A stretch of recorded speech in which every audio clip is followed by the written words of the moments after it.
Kami bersyukur kepadamu ya Tuhan untuk kesempatan yang indah mendengarkan kebenaran firman-Mu. Kami sadar kami terbatas untuk bisa memahami dengan baik. Itulah sebabnya kami memohon pertolongan dari Allah Roh Kudus yang memberikan kami hikmat, memberikan kami pencerahan, sehingga setiap firman yang kami dengarkan kami bisa pahami dengan baik. Berkati hamba-Mu yang menyampaikan, demikian pun semua yang mendengarkan. Dalam nama Yesus kami berdoa dan bersyukur. Amin. Pembacaan firman Tuhan dari surat Rasul Paulus kepada jemaat Filipi, pasal 2 ayat 1 sampai dengan ayat yang ke-11. Filipi pasal 2 ayat 1 sampai 11. Demikian firman Tuhan. Perikopnya nasihat supaya bersatu dan merendahkan diri seperti Kristus. Jadi karena dalam Kristus ada nasihat, ada penghiburan kasih, ada persekutuan roh, ada kasih mesra dan belas kasihan, karena itu sempurnakanlah sukacitaku dengan ini. Hendaklah kamu sehati sepikir dalam satu kasih, satu jiwa, satu tujuan, dengan tidak mencari kepentingan sendiri atau puji-pujian yang sia-sia. Sebaliknya hendaklah dengan rendah hati yang seorang menganggap yang lain lebih utama daripada dirinya sendiri. Dan janganlah tiap-tiap orang hanya memperhatikan kepentingannya sendiri, tetapi kepentingan orang lain juga. Hendaklah kamu dalam hidupmu bersama menaruh pikiran dan perasaan yang terdapat juga dalam Kristus Yesus, yang walaupun dalam rupa Allah tidak menganggap kesetaraan dengan Allah itu sebagai milik yang harus dipertahankan, melainkan telah mengosongkan dirinya sendiri dan mengambil rupa seorang hamba dan menjadi sama dengan manusia. Dan dalam keadaan sebagai manusia, ia telah merendahkan dirinya dan taat sampai mati, bahkan sampai mati di kayu salib. Itulah sebabnya Allah sangat meninggikan dia dan mengaruniakan kepadanya nama di atas segala nama, supaya dalam nama Yesus bertekuk lutut segala yang ada di langit dan yang ada di atas bumi dan yang ada di bawah bumi, dan segala lidah mengaku Yesus Kristus adalah Tuhan, bagi kemuliaan Allah Bapa. Demikian pembacaan firman Tuhan. Berbahagialah kita yang mendengarkan firman dan memelihara dalam hidup kita sehari-hari. Shalom Bapak Ibu yang terkasih dalam Tuhan. Saya berharap kita semua tetap bersemangat, beribadah di rumah, dan mendengarkan firman Tuhan. Karena firman Tuhan itulah yang akan menerangi setiap perjalanan iman kita. Firman Tuhan memberikan kita kekuatan, firman Tuhanlah yang menyegarkan iman kita. Nah, saudara-saudara, Bapak Ibu yang terkasih dalam Tuhan, kita sudah membaca Filipi 2 ayat 1 sampai 11. Dan ada tema yang sudah ditetapkan dari persekutuan gereja-gereja di Indonesia. Tema kita minggu ini, milikilah pikiran dan perasaan seperti Kristus.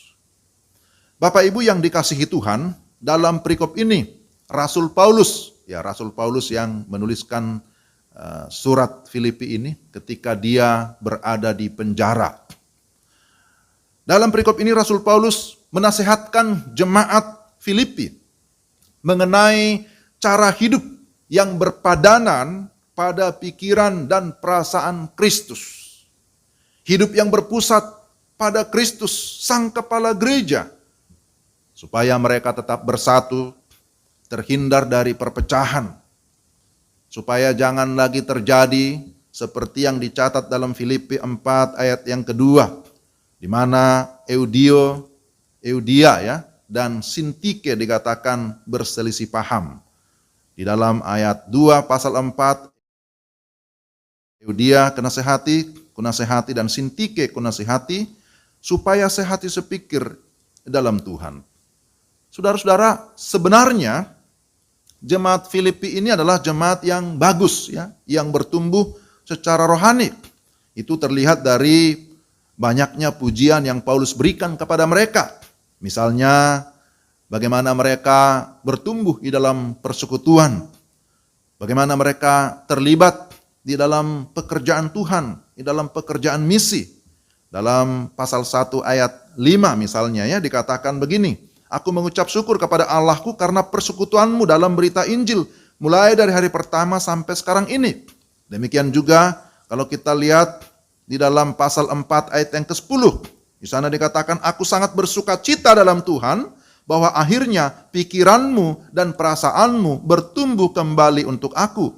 Memang selalu ada perhatianmu, tetapi tidak tidak ada kesempatan bagimu. Dan seterusnya, pasal yang keempat. Ini menunjukkan bahwa memang mereka bertumbuh ya menjadi gereja yang misioner, gereja yang memang terlibat di dalam pekerjaan misi. Jadi saudara-saudara, apa yang kita pelajari di sini? Gereja yang bagus ya, gereja yang bertumbuh pun harus tetap berhati-hati akan adanya perpecahan.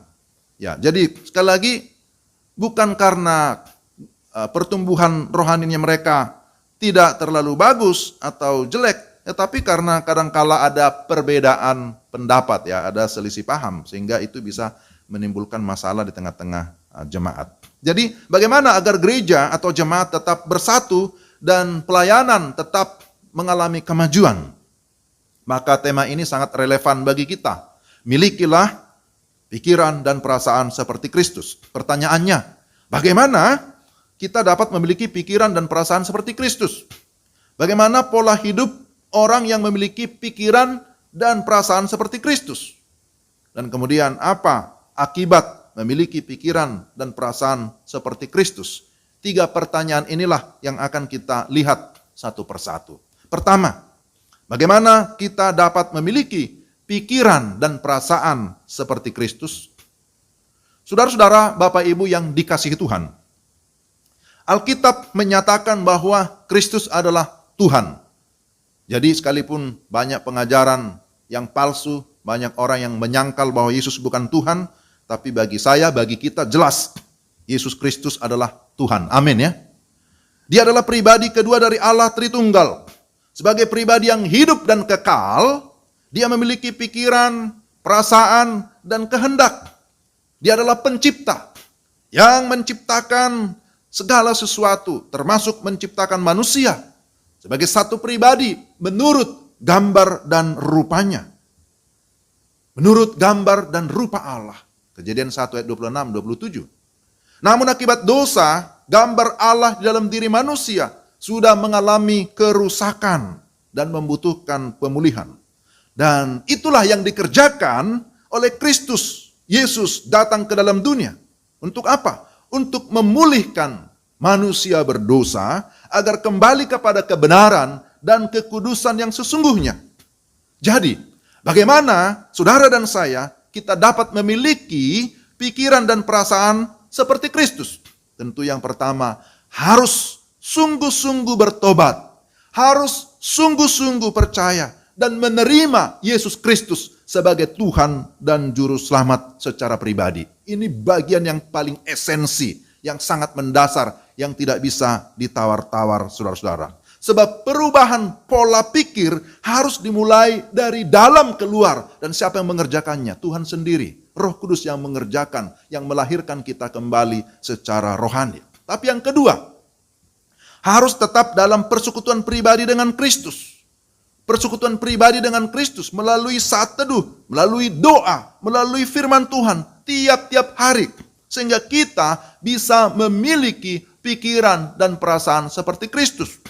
Saudara-saudara, kalau kita perhatikan bagaimana Paulus di dalam kehidupannya. Sekalipun dia berada di dalam penderitaan, berada di penjara karena berita Injil. Tapi di dalam penjara pun, apa yang merupakan kerinduan tertinggi daripada Rasul Paulus? Ternyata kerinduan tertinggi dia bukan supaya cepat-cepat keluar dari penjara. Tapi mari perhatikan Filipi pasal 3 ayat yang ke-10. Di sana dikatakan begini. Filipi 3 ayat 10. Yang ku kehendaki ialah mengenal dia dan kuasa kebangkitannya dan persekutuan dalam penderitaannya, di mana aku menjadi serupa dengan dia dalam kematiannya. Saudara-saudara yang terkasih dalam Tuhan Yesus Kristus, mari kita perhatikan di dalam ayat yang ke-10 ini. Dia berkata, yang ku kehendaki ialah mengenal dia.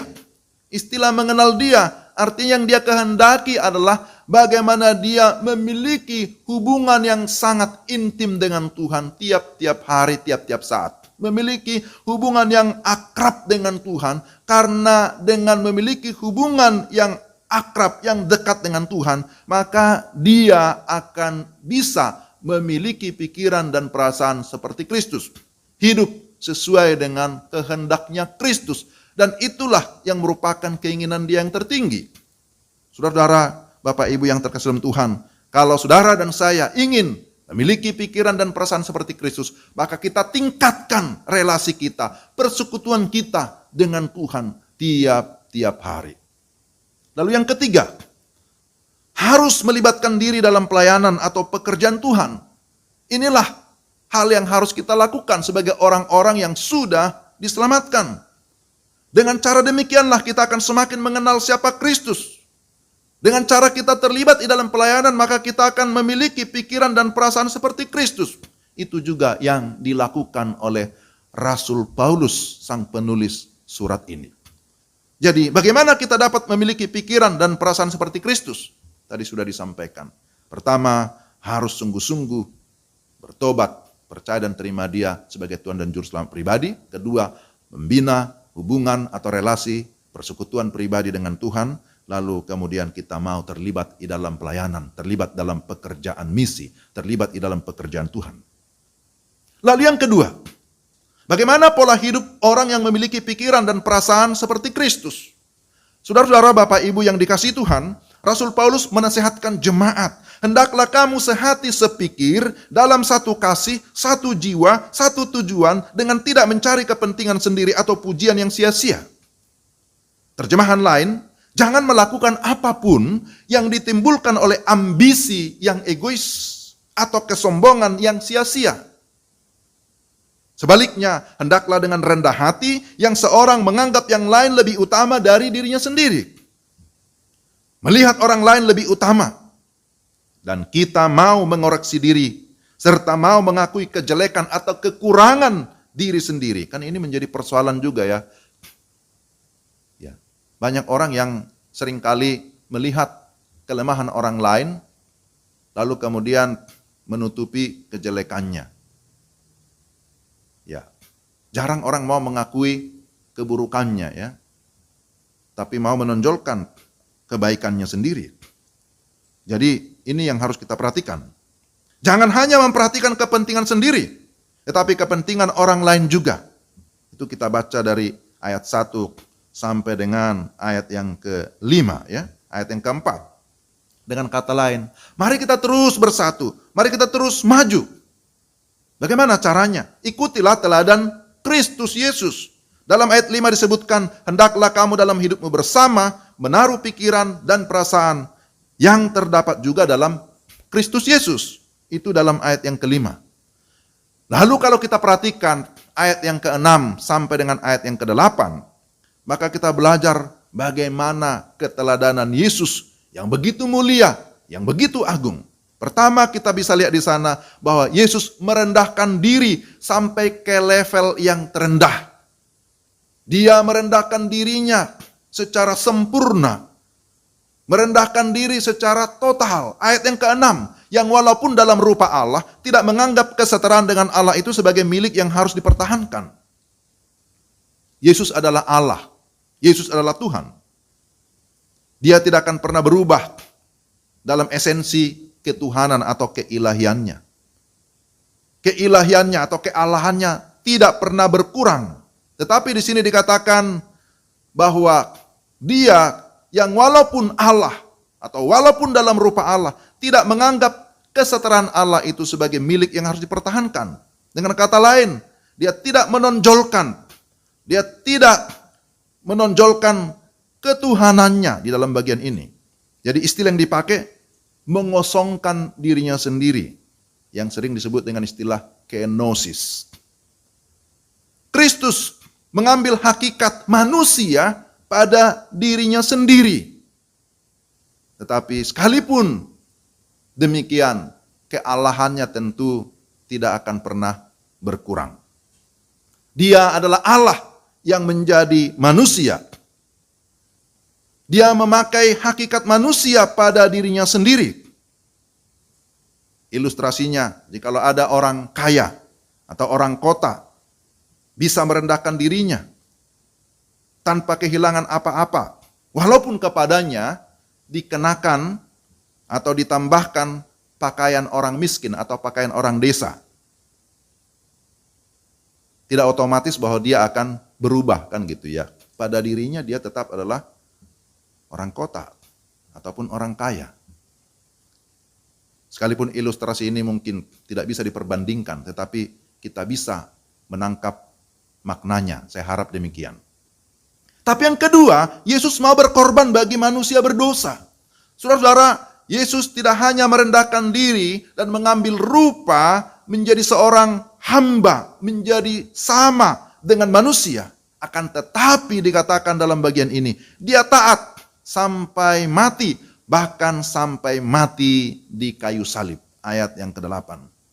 Saudara, mau berkorban demi orang lain itu bukan perkara yang mudah, bukan perkara yang gampang. Apalagi mau berkorban bagi orang yang berdosa. Mau berkorban bagi orang yang menyakiti ataupun yang menjahati kita. Wah, itu tidak mudah. Namun Yesus sudah melakukannya. Mengapa Yesus mau berkorban? Tentu Alkitab menyatakan karena begitu besar kasihnya. Karena kasihnya yang begitu besar. Tetapi kemudian ditekankan dalam bagian ini, karena ketaatannya kepada kehendak Bapa. Ketaatannya kepada kehendak Bapa. Dia mau mati di atas kayu salib.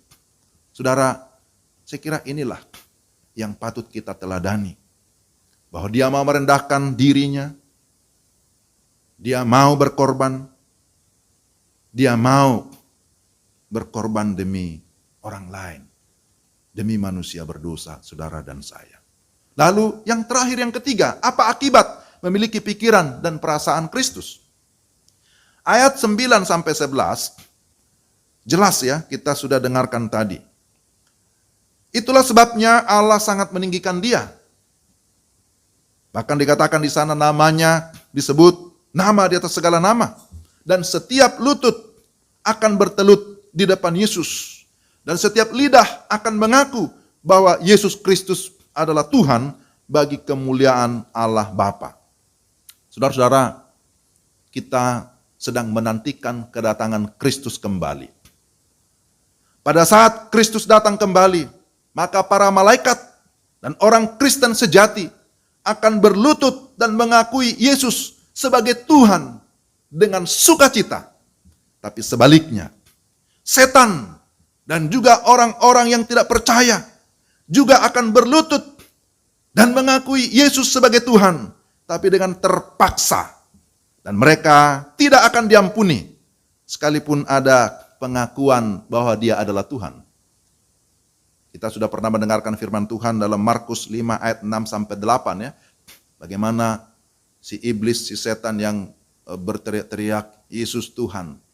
Ya, dia tahu bahwa Yesus Tuhan.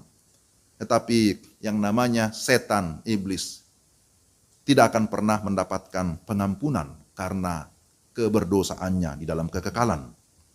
Jadi saudara yang terkasih dalam Tuhan, bagian ini seharusnya mendorong kita untuk tetap setia dan bersemangat di dalam memberitakan kebenaran, di dalam memberitakan Injil yang menyelamatkan, supaya semakin banyak orang yang menyembah kepada Yesus Kristus.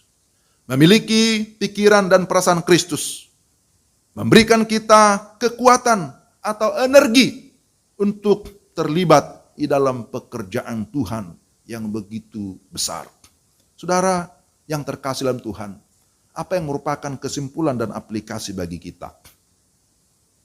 Sekali lagi bahwa Kristus Yesus adalah Tuhan. Dia menjadi teladan utama di dalam kehidupan kita dan juga di dalam pelayanan kita sebagai orang-orang Kristen, sebagai pengikut Kristus. Dia memikirkan orang lain terlebih dahulu, bukan dirinya sendiri. Pertanyaannya, apakah saudara dan saya sudah memperhatikan kepentingan orang lain? Ataukah kita masih berpusat kepada diri kita sendiri? Apakah saudara sudah memiliki sikap seorang hamba seperti Yesus Kristus yang rela berkorban bagi orang lain? Atau maukah saudara tanda kutip ya, mengosongkan diri agar orang lain dipenuhi. Sikap dan teladan Kristus hendaklah tercermin melalui kehidupan kita, baik dalam relasi di tengah-tengah keluarga. Bagaimana hubungan antara orang tua dan anak, anak dan orang tua. Bagaimana hubungan antara suami dan istri. Bagaimana hubungan dengan para kerabat, dengan keluarga yang lain.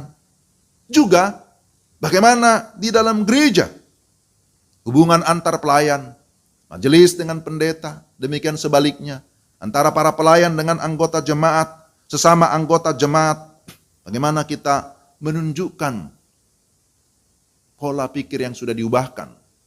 Bagaimana kita meneladani Kristus yang memang mau merendahkan hati dan mau berkorban, mau menerima orang lain. Nah, ini penting. Bagaimana kita menunjukkan teladan Kristus ini di dalam hubungan antar gereja. Kita ini adalah gereja pauk, gereja oikumene. Hubungan antar gereja dalam gerakan ekumenis yang saling menerima perbedaan. Bahkan juga bagaimana kita sebagai anak bangsa, sebagai warga negara yang hidup di negara yang majemuk, kita mampu menarik kepentingan pribadi atau kepentingan golongan dan mendahulukan kepentingan bersama. Ini penting. Supaya dengan demikian persatuan ataupun kesatuan tetap terpelihara, tetapi juga kemajuan akan semakin nyata. Saudara-saudara, Bapak Ibu yang terkasih dalam Tuhan, jikalau saudara dan saya memiliki pikiran dan perasaan Kristus, maka saya yakin kehidupan kita akan berkenan kepada Tuhan, akan memuliakan Tuhan. Tapi bukan hanya itu, saudara dan saya juga akan memiliki kebahagiaan karena kita hidup bertuhankan Kristus, berpusatkan Kristus, dan hidup sesuai dengan karakter, pikiran, dan perasaan Kristus. Kiranya Tuhan menolong kita untuk dapat menerapkan firman-Nya di dalam kehidupan kita tiap-tiap hari. Mari kita berdoa. Tuhan, terima kasih untuk firman-Mu. Kami memohon supaya Engkau memberikan kami kemampuan oleh pertolongan Roh Kudus untuk dapat melakukan atau menerapkan firman-Mu di dalam kehidupan kami tiap-tiap hari, baik dalam keluarga, di tengah kehidupan berjemaat, di tengah kehidupan bermasyarakat, dimanapun kami berada. Kami sungguh boleh menjadi contoh yang baik, karena kami memiliki pikiran dan perasaan seperti Kristus, yang mau merendahkan hati dan mau berkorban, yang mau memberikan perhatian kepada orang lain. Terima kasih Tuhan, kami berdoa mengucap syukur dalam nama Tuhan Yesus Kristus. Amin.